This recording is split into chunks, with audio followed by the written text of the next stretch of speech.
Hey there everyone, welcome back to Lydia's Plate. Today I'm going to be making this cheesy buffalo chicken dip. It was spicy, it lived up to its name, but it was also very good.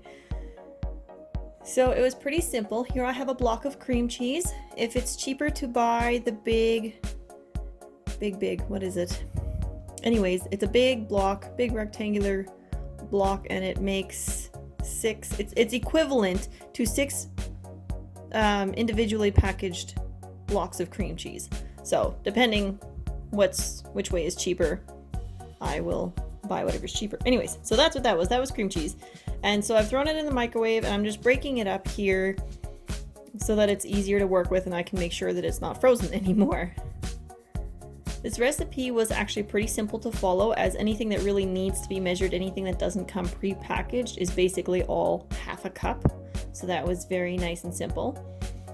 Instead of the blue cheese dressing, because we're not big fans of blue cheese stuff here at this house, I just did regular ranch dressing.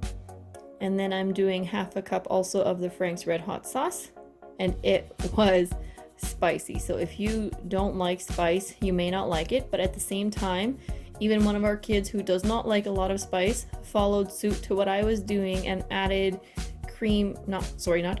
sour cream to her portion as well, and it was fantastic. The sour cream really took away the bite of that heat. So here I'm gonna also shred in the rest of this mozzarella cheese, and I think the next time I make this I will totally add the sour cream right into here. I'll have to play around with it and figure out exactly how much, but I would for sure do half a cup, maybe even up to a full cup, again depending how much that spice I would kind of like to calm down. Now, it's not in the recipe to add spinach, but I'm going to add some just because I thought it sounded like it would taste good. I often hear of spinach and cream cheese or spinach and chicken. My chicken burritos are similar. They're just salsa and cream cheese and spinach and chicken. So I figured because of knowing that, I thought the spinach would go well in here as well, and it did. It was delicious. I also have some pre-chopped chicken here in this bag that's on the island. That's just from baking an entire chicken, and whatever is leftovers I chop up real fine and throw into the freezer. I just take one of these medium freezer bags, label it, and throw it in the freezer. It's super handy to have on hand for quick meals.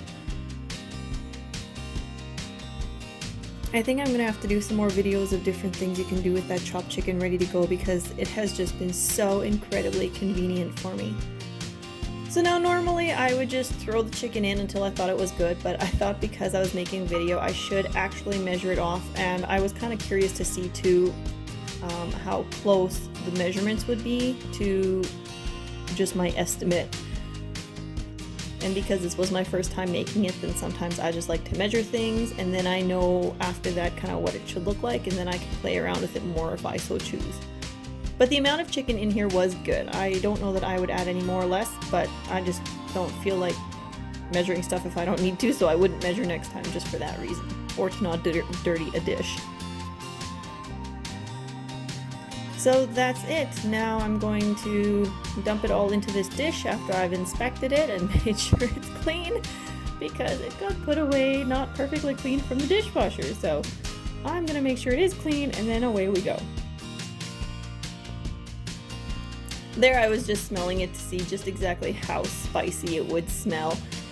Having never made it before, I wasn't quite sure, but it smelled really good.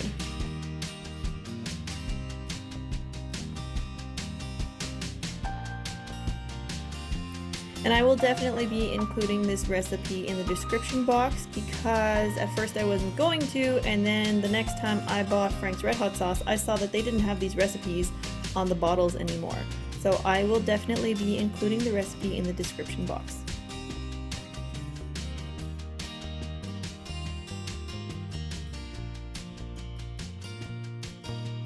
Now it just bakes for a few minutes, and then supper will be served. And here it is. I also did some chicken and rice and peas to go with it, just because doing a new recipe I wasn't quite sure how we would like it, or if it would be enough for all of us for summer. This was just a sorry if it would be enough for all of us for supper.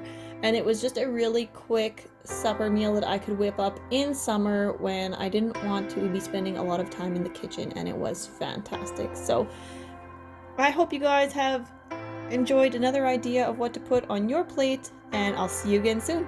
Bye guys!